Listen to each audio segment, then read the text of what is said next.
Olá pessoal, nesta aula nós vamos tratar sobre os retificadores monofásicos a diodo com filtro capacitivo.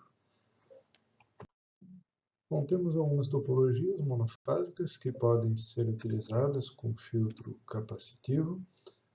A primeira delas é o retificador de meia onda, então apenas adicionando o capacitor em paralelo com a carga. Essa topologia não é muito empregada, porque como a gente já viu nas aulas anteriores, o retificador de meia onda ele insere corrente CC na rede, o que pode levar à saturação dos transformadores da rede de distribuição. Então não é uma estrutura muito adequada, de forma que ela se torna bastante conceitual. O retificador de onda completa com ponto médio, esse sim, a gente já tem uma aplicabilidade bastante razoável, onde eu posso usar o transformador para fazer a adaptação de tensão e também a isolação. Portanto, esse tipo de estrutura é muito utilizado em fontes de alimentação lineares, de potência relativamente baixa, porque esse transformador ele opera na frequência da rede, então ele acaba sendo pesado e volumoso. Em potências altas se torna uma desvantagem bastante grande. Quando necessário, a gente procura fazer isolação utilizando conversores que vão trabalhar a isolação em alta frequência. Entretanto, se peso e volume não for um problema, essa estrutura ela acaba sendo bastante robusta, bastante prática e pode ser utilizada. O retificador de onda completa em ponte é uma estrutura que compete com essa aqui, anterior, de forma que você não utiliza o transformador de forma obrigatória. Se você precisar usar o transformador, você pode utilizar nessa estrutura, mas ela pode ser utilizada direto e, desta forma, ela é encontrada em diversos equipamentos eletrônicos. Para completar, o retificador de onda completa com dobrador de tensão, basicamente é a estrutura anterior, aqui em ponte completa, onde você utiliza dois capacitores para formar o barramento capacitivo e você coloca uma chave aqui no meio, onde, dependendo da posição dessa chave, você pode operar com a rede em 127 ou em 220, ter na carga aproximadamente a mesma tensão. Então, boa parte dos equipamentos eletrônicos que você encontra aquela chavezinha 127 e 220 trabalha com retificador do tipo dobrador de tensão. Aqui nesse slide a gente mostra a operação do retificador de onda completa monofásico. Ele é composto de 4 etapas. Numa primeira etapa, quando a tensão de entrada em módulo é menor do que a tensão do capacitor, eu não tenho tensão positiva nos diodos, portanto os diodos não estarão diretamente polarizados e o capacitor sozinho mantém a carga em operação. Quando a tensão de entrada em módulo supera a tensão do capacitor, eu tenho a ligação de um par de diodos. Ele é polarizado a conduzir, então, por exemplo, neste momento, esse par de diodos aqui, D1 e D4, conduzem e a fonte de entrada vai carregar o capacitor que acabou se descarregando na etapa anterior, fornecendo energia para a carga. Quando a tensão de entrada fica menor do que a tensão do capacitor, a tendência é ter uma corrente negativa, uma corrente do sentido carga-fonte de entrada. Como os diodos aqui não permitem corrente negativa, eles bloqueiam e eu volto a ter uma etapa de operação onde o capacitor sozinho mantém a carga. Quando a tensão de entrada voltar a ser superior à tensão do capacitor em módulo, eu tenho a condução agora do outro par de diodos, completando o ciclo de onda completa, então voltando a ter energia fornecida para a carga. Aqui temos as formas de onda. Então, a tensão do capacitor, ela vem decrescendo. Quando a tensão de entrada se torna igual à do capacitor, você carrega o capacitor, a corrente acaba sendo praticamente um impulso de corrente. Visualmente é um formato triangular, matematicamente é um formato cossenoidal, porque eu tenho aqui uma tensão senoidal aplicada num circuito com um capacitor, e C é igual a C dVc dt, então a corrente é a derivada da tensão, derivada do seno é um cosseno, Portanto, isso aqui é uma parte de um cosseno, um trecho bem pequeno de um cosseno, mas que por ser bem pequeno ele aparenta ser uma forma de onda triangular. Vejam que a maior parte do tempo a fonte de entrada está desconectada do circuito. Apenas nesse período entre θ1 e θ2 e nesse período entre θ3 e θ4 é que a fonte de entrada está conectada. Observamos que a corrente de entrada ela é positiva e negativa, então eu não tenho valor médio.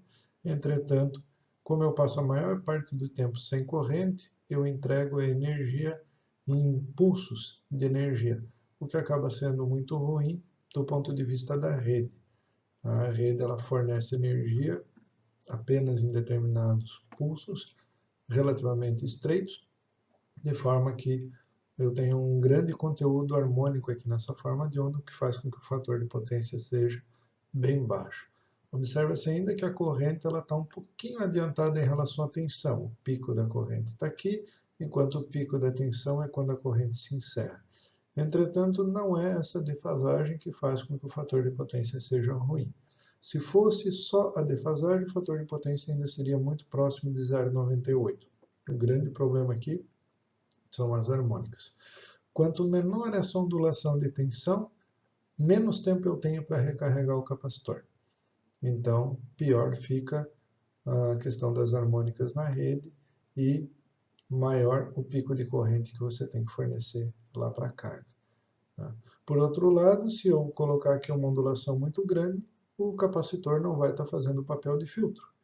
Então, ele não vai fazer o objetivo desejado, que é ter uma tensão de saída aqui aproximadamente constante. Essa é a ideia do retificador com filtro capacitivo. Tem uma tensão aproximadamente constante na carga, com um circuito relativamente simples e barato. Estou mostrando aqui o retificador de onda completa com filtro capacitivo, uma carga de 50 ohms, uma capacitância de 3.300 microfarad, 220 volts é a tensão eficaz da rede, 50 Hz a frequência, uma potência de aproximadamente 1.800 watts nesse caso. A gente observa que a corrente de entrada ela tem picos bem expressivos, beirando 100 amperes de pico. A corrente nos diodos ela é de tipo meia onda. O diodo 1 conduz juntamente com o diodo 4 no primeiro semiciclo. No segundo semiciclo eu tenho o diodo 2 com o diodo 3. Então o diodo 1 conduz aqui, depois só o diodo 3 conduz aqui, depois o diodo 1, depois o diodo 3 e assim por diante. Lembrando que D4 tem a mesma forma de onda de D1 e D3 tem a mesma forma de onda de D2, porque eles conduzem em série. A análise quantitativa para fazer os cálculos, ela é um pouquinho complexa para fazer o equacionamento, apesar de ser um circuito que, em teoria, é de primeira ordem. Eu tenho apenas um elemento armazenador de energia, que no caso um capacitor, o que me denotaria um equacionamento de primeira ordem que poderia ser bastante simples. Mas, como a fonte de entrada é senoidal, transformando isso aqui para Laplace, eu tenho um S quadrado mais ômega zero quadrado na equação, que juntamente com esse S do capacitor se torna uma equação de terceira ordem, o que acaba sendo um pouquinho trabalhoso de resolver. Mas no livro a gente já tem essa resolução, você chega nesta equação aqui embaixo, e esta equação eu não consigo isolar os termos. Tá? Mas, para que a gente possa fazer o projeto, a gente faz uso de ábacos. O ábaco ele é bastante simples de usar, bastando apenas que eu defina qual é a tensão mínima que eu quero no capacitor, qual é a tensão de pico que eu quero no capacitor, lembrando que a tensão de pico do capacitor é a mesma da rede. Então, VC mínimo pelo V de pico te denota a ondulação da tensão lá no capacitor. Então, se a tua ondulação de tensão você quer é de 8%, quer dizer que VC mínimo pelo V de pico vai ser igual a 0,92. 0,92 está aqui. Se eu pego neste ponto, eu chego aqui, ômega RC igual a 32. Bom, o que eu faço com essa informação? Se ômega RC é igual a 32, você pode isolar que C é igual a 32 dividido pelo ômega R, lembrando que ômega é a frequência da rede, 2πf, então é um valor conhecido, e R é a carga, que também é um valor conhecido. Lembrando que não necessariamente você vai utilizar um retificador com filtro capacitivo para alimentar uma carga resistiva. Tá? A grande maioria dos casos, na verdade, não é assim.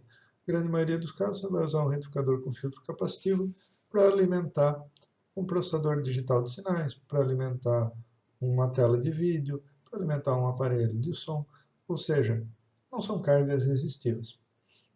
Mas o que a gente faz com esse R? Você calcula um resistor equivalente. Então, se a minha lâmpada vai consumir 50 watts, eu calculo um resistor equivalente que consuma 50 watts e faço todo o projeto com essa resistência equivalente. Depois, eu monto o circuito e ao invés de eu colocar uma resistência, eu coloco a minha carga. Se a minha carga consumir essa potência de 50 watts, o meu circuito deve funcionar a contento conforme o projeto. Ok?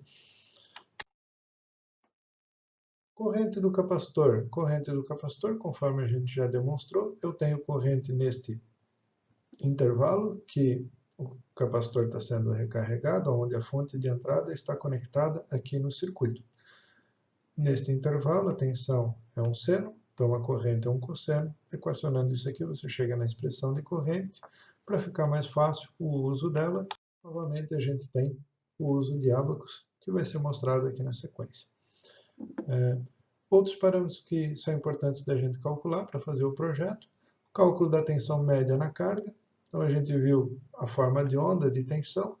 Como a ondulação aqui é bastante baixa, a gente pode fazer um cálculo simplificado, onde eu pego a tensão máxima mais a tensão mínima sobre 2, eu obtenho a tensão média. O cálculo exato envolve a integral de todo esse período, né, sendo uma parcela senoidal e uma parcela aqui exponencial. A expressão mais completa está aqui, mas a gente pode fazer o cálculo pelo método simplificado, uma vez que a ondulação é baixa, as diferenças aqui vão ser muito pequenas. A corrente na carga, então se a tensão é praticamente constante, a corrente também é praticamente constante. Posso dizer que a corrente média é a tensão média sobre R e que a corrente eficaz de carga é igual à corrente média de carga. Lembrando que a corrente de carga, né? Tensão na carga é praticamente constante, corrente de carga é praticamente constante. Não vale para os diodos, muito menos para a corrente de entrada, porque aqui a gente tem correntes bem pulsadas, assim como o capacitor, que tem corrente também bem pulsada. A potência na carga pode ser dada por RI eficaz ao quadrado, onde o I eficaz a gente vai considerar igual ao I médio. Conforme a gente comentou, para o cálculo da corrente eficaz no capacitor, a gente pode usar um ábaco, onde aqui no eixo horizontal eu tenho um ômega RC, aquele já utilizado no ábaco anterior. Então, no caso anterior, a gente obteve 32, com aquele exemplo. Você chega aqui nesse patamar aproximadamente 2,8. O que é 2,8? R vezes IC eficaz dividido pelo V de pico. O V de pico é a tensão de pico da rede, que é a tensão de pico no capacitor, raiz de 2 vezes 0. Então, você vai pegar esse valor, passar para o outro lado da equação, multiplicando esse 2,8 que a gente obteve, divide pela resistência, está lá a corrente eficaz do capacitor. Esse capacitor tende a ter uma resistência série equivalente. Aqui você vai utilizar capacitores eletrolíticos e essa resistência é uma fonte de perdas, então as perdas no capacitor elas podem ser dadas por essa expressão. Resistência série equivalente multiplica a corrente eficaz ao quadrado, essa corrente eficaz que a gente obtém aqui com o uso deste ábaco. A resistência série equivalente do capacitor você obtém do datasheet do capacitor, a folha de dados. Demais parâmetros para o projeto, então a tensão máxima que os diodos têm que suportar é a própria tensão máxima da rede. Corrente média dos diodos, os diodos estão conduzindo em pares, D1 junto com D4, D2 junto com D3, então a corrente é repartida por 2. Em termos de valor médio, essa conta é direta, corrente média dividido por 2 dá a corrente média dos diodos. Do ponto de vista eficaz, a gente já discutiu isso algumas vezes na disciplina, a corrente eficaz do diodo quando ela se divide por 2, a conta está dentro da raiz quadrada do cálculo do RMS, então eu vou ter a corrente eficaz dividida por raiz de 2. Que corrente eficaz é essa? A corrente neste ponto aqui do circuito. A corrente entre os dois diodos e capacitor e carga. Tá? Então, aqui é a corrente Ix. Então, é esta corrente eficaz dividida por raiz de 2. E esta corrente eficaz, ela pode ser obtida com a soma quadrática da corrente do capacitor mais a corrente de carga. Então, raiz quadrada de IC eficaz ao quadrado mais o IR eficaz ao quadrado. Lembrando que aqui a gente considera que a corrente é constante, né? Então, IR eficaz é igual a IL médio, e aqui é o IC eficaz obtido na transparência anterior com o uso do ábaco. Corrente na entrada. Corrente na entrada tem esse formato, conforme a gente já viu, um pulso triangular positivo mais um pulso triangular negativo. A corrente média aqui é zero, olhando pela própria forma de onda, a gente já vê que a área positiva é igual à área negativa, então, conceitualmente, ela é zero. O valor eficaz é a corrente de um diodo vezes raiz de 2. Por que é a corrente de um diodo vezes raiz de 2? Basta analisar neste nó. É a corrente aqui da fonte é a corrente do diodo 1 mais a corrente do diodo 3. Então, a corrente aqui nesse nó. Como a conta é eficaz, então eu tenho que multiplicar por raiz de 2, uma vez que esse cálculo está dentro da raiz quadrada. A potência ativa na rede, ela pode ser dada pela resistência equivalente vezes a corrente de carga. Por quê? Porque a gente está considerando aqui diodos ideais, então não tem perdas. Eu tenho perda zero, portanto, toda a potência ativa da rede é igual à potência ativa na carga. Se você quiser considerar as perdas, aí a conta muda um pouquinho. Você tem que dizer que essa potência aqui é a potência de carga, mais o quanto eu perco aqui no capacitor, mais o quanto eu perco em cada um dos 4 diodos. Potência aparente aqui na rede é a tensão eficaz da rede vezes a corrente eficaz da rede que está aqui nessa conta de cima. Tensão eficaz da rede, simplesmente o valor de pico por raiz de 2. A partir daquela potência média e daquela potência aparente, você calcula o fator de potência. Então, a gente pode obter o fator de potência através dos cálculos numéricos, mas nós também temos um ábaco para o fator de potência. Neste ábaco aqui, você tem VC mínimo pelo V de pico. Então, no exemplo que a gente deu, era 0,92 essa relação, mais ou menos este valor aqui. Você vai chegar num fator de potência um pouquinho abaixo de 0,46. Tá? A curva de 0,9 dá bem em fator de potência 0,46. 0,92 vai dar um fator de potência um pouquinho abaixo de 0,46. O teu cálculo, a partir das expressões, tem que bater com o cálculo do ábaco. Senão, você errou alguma coisa no meio do caminho. Portanto, é uma boa forma de conferência fazer a conta de forma numérica e comparar com o ábaco. Tá?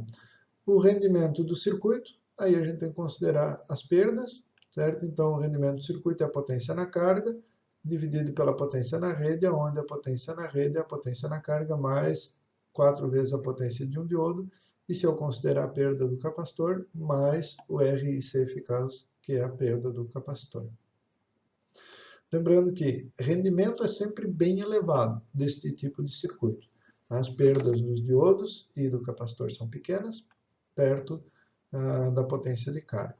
Então, o rendimento a gente sempre vai estar falando aí em rendimentos da ordem de 98%, 99% para esse tipo de circuito. Fator de potência na ordem aí de 0,46, fator de potência do circuito ideal. Tá? Lembrando que se eu trabalhar com componentes ideais, o rendimento aqui é 100%. Certo? Então, a gente vê aí que eu posso ter um rendimento bem elevado com um fator de potência muito baixo, assim como eu posso ter um fator de potência bem elevado com um rendimento muito baixo. Uma coisa não obriga a outra a seguir na mesma direção. Tá? São figuras de mérito totalmente independentes que dependem do circuito. Então, não existe uma relação entre fator de potência e rendimento que você possa estabelecer de forma genérica. Eu posso calcular essas harmônicas do meu retificador com filtro capacitivo. As equações são bem extensas, elas estão no livro. Entretanto, a gente pode usar os ábacos. O ábaco ele tem aqui VC mínimo pelo V de pico. Então, por exemplo, aqui para o caso de VC mínimo por V de pico de 0,81, eu posso vir aqui e obter o valor da 13ª harmônica, da 15ª harmônica, da 11ª, da 7ª harmônica, da 5ª harmônica, da 3ª harmônica e o valor da fundamental. Tá? Aqui todas correntes normalizadas, que para você obter o valor de corrente propriamente dita, você tem que aplicar essa equação, certo? 2 vezes a tensão de pico, dividido por πr. Então, substituindo esses valores aqui, você tem a corrente em amperes. Aqui ela está normalizada. Na sequência, a gente tem exatamente o mesmo ábaco, é só para você ter uma precisão. Então, o ábaco anterior era abaixo de 0,8, aqui é de 0,8 até 0,98. Tá? Então, é o mesmo ábaco, com a mesma forma de uso, só não foi feito um ábaco único para poder ficar bem visível aqui as formas de onda e você obter o resultado com maior precisão. A THD, taxa de distorção harmônica. O que é a taxa de distorção harmônica? É uma figura de mérito que mede quão longe uma forma de onda está de uma senoide. Então, se eu tenho uma senoide perfeita, num sinal, ele vai ter THD igual a zero. À medida que a minha forma de onda ela vai ficando distorcida de uma senoide, eu vou tendo harmônicas e esse valor não é limitado a 100%. Então, aqui no caso, trabalhando com 8%, em torno de 10% de ondulação, a gente vai ter THD em torno de 1,8. O que quer dizer esse 1,8? Quer dizer que eu tenho mais harmônicas do que o valor fundamental. E é por isso que a gente vê a forma de onda da corrente na rede um triângulo. Ela é muito diferente de uma senoide. Ela é um triângulo com grandes períodos de corrente zero. Então, isso denota que eu tenho ali uma quantidade bem expressiva de harmônicos passando de 1, ou seja, tem mais harmônico do que sinal fundamental. Há um valor igual a 1 aqui da THD, ou 100%, se eu multiplicar isso aqui por 100, eu tenho o resultado percentual, que é bastante comum na nossa área. Aqui, multiplicando por 100%, eu tenho 180%, que quer dizer que eu tenho aí mais harmônicas do que o sinal fundamental. Se eu tivesse 100%, eu já teria valores iguais, mesma quantidade de harmônicas do que de sinal fundamental. Menos de 100% quer dizer que eu tenho menos harmônica do que fundamental, mais do que 100% quer dizer que eu tenho mais harmônica do que fundamental. Então aqui a gente observa que se a ondulação for bem pequena, eu tenho que carregar o capacitor no intervalo de tempo mínimo. E esse intervalo de tempo mínimo faz com que aumente bastante a quantidade de harmônicas. Por isso que nesse tipo de projeto, pessoal, a gente costuma trabalhar nessa região aqui, ó, entre 20% e 10% de ondulação no capacitor. É um bom compromisso entre custo e desempenho para esse tipo de circuito. Porque menos ondulação do que isso, vejam que a curva cresce exponencialmente, então o tamanho do capacitor cresce exponencialmente, o fator de potência cai exponencialmente, então tudo aí fica bem prejudicado com ondulação menor do que 10%. Então, a ondulação entre 20% e 10% é bem razoável para esse retificador monofásico filtro capacitante. Aqui a defasagem entre tensão e corrente, conforme a gente já comentou anteriormente, o circuito ele tem forma de onda do tipo capacitiva, a corrente é adiantada em relação à tensão, entretanto não chega a ser tão adiantado, inclusive aqui a gente vê que quanto menor a ondulação, mais em fase a corrente fica com a tensão. Então as harmônicas aumentam, mas a defasagem diminui. Né? Então acaba sendo, por um lado, positivo, mas vejam que eu não compenso tanto assim, por isso que o fator de potência piora. Mas eu posso calcular a defasagem entre a fundamental de corrente e a minha fundamental de tensão. Basta vir aqui com VC mínimo pelo V de pico, e aqui eu obtenho o ângulo de defasagem. E o fator de potência, então, Pego aqui o VC mínimo pelo V de pico, aproximadamente 0,92, aquilo que a gente mostrou, algo aí próximo de 0,46 de fator de potência. A gente já tinha mostrado lá atrás, aqui está o gráfico, numa escala maior, para ficar bem visível aí para todo mundo. Operação com dobrador de tensão. Bom, quando a chave está aberta, esse retificador é o retificador que a gente analisou anteriormente. Chave aberta é o retificador normal, os dois capacitores aqui estão em série, então o capacitor equivalente é a metade do valor de cada capacitor. O usual aqui é trabalhar com capacitores C1 e C2 iguais, para que a tensão aqui se reparta igualmente. Então, quando você fecha essa chave, eu passo a ter dois retificadores meia onda operando como dobrador de tensão. Observem que com essa chave fechada, D2 fica paralelo com o capacitor C1, D4 fica paralelo com o capacitor C2. Portanto, D2 e D4 nunca vão entrar em condução, uma vez que a tensão é positiva, aqui na parte de cima do capacitor, negativo embaixo, então eu tenho positivo no cátodo, negativo no anodo, de cada um dos dois diodos, os diodos ficam sempre bloqueados. E eu passo a ter apenas a condução de D1 e D3. D1 num semiciclo, carregando o capacitor de cima, D3 no outro semiciclo, carregando o capacitor de baixo, conforme mostrado aqui. Então, os capacitores mantêm a carga. Quando a tensão aqui na entrada supera em módulo a tensão do capacitor 1, eu tenho o diodo 1 conduzindo, carregando esse capacitor. Quando essa tensão do capacitor é maior do que a tensão da fonte, a tendência de corrente negativa, o diodo bloqueia. Volto a ter a carga sendo alimentada somente pelos capacitores. E depois volto a ter aqui a operação com a fonte carregando o capacitor de baixo agora através desse diodo 3. Então, a gente observa que a tensão na rede é a tensão agora 127, o que dá aproximadamente 180 volts de pico, e a tensão na carga vai lá para o dobro disso, para algo perto de 360 volts de pico, uma vez que eu carrego um capacitor com essa tensão e carrego outro capacitor também com essa tensão. Então, a tensão na carga, ela segue com uma ondulação de dobro da frequência da rede, tá? Só que agora um capacitor está sendo carregado aqui e o outro capacitor está sendo carregado aqui. Para a rede, eu continuo tendo pulsos positivos e negativos. Para a rede, não muda praticamente nada. Para a carga, não muda praticamente nada. Tá? Então, vejam que a tensão de entrada está bem mais baixa, mas a tensão na carga está lá acima de 300 volts. Então, para a carga, a tensão é praticamente a mesma. Para a rede, corrente é praticamente a mesma.